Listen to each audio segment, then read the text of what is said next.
naye bannayuganda kambuzeemu nga ffala nyegenyege w'omwaka guno nga temumutijjisizza ssente tewali publicity yentono temwakitegeddeko mbu nyegenyege gyali nga sirabayo bantu we benyeenya mbu nyegenyege kino nga sinalabayo buvidiyo bukambwe buvaayo mbu nyegenyege kiri kiti nga sinalaba nnyo bifaananyi bikambwe nga bya last time bivaayo nga sinalaba updates za muddiriŋŋaana zikwasaganya ku nyegenyege ki ekyatuusewo ku nyegenyege okubeera nga n'abamu temukimanyi mbu nyegenyege ali mu kugenda mu maaso munamumanya amaze kugwa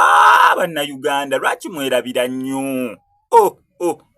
bantu bange nemutanyegana wadde ne ku nyegenyege yatandika dda bayizawe nange simanyi yatandika naye nga kyemmanyi nyegenyege agenda mu maaso nyegenyege emwanyegenyegenya omwaka oguwedde mulowooza guno omwaka temunyegenyege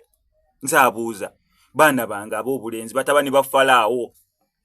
we mwanyegenya omwaka oguwedde mulowooza omwaka guno temunyegenye oba lwakuba omwaka oguwedde gwaliko ensasagge ne publicity ey'amaanyi simanyi omwaka oguwedde bayizawe omwaka oguwedde mwali speaker w'eggwanga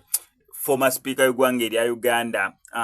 Rebecca Alitwala Kadaga lwe yagenderayo omwaka oguwedde si we baateerawo gundimbo oba bagigale bagiwere publicity n'ebeera y'amaanyi omwaka guno eno kyali kitya kubanga nyegenyege yes by the way ate abantu gye bali abantu bo gye bali abagenze mu nyegenyege just publicity eno results eziva mu nyegenyege eno kasunda baasi eno abantu eno aboogera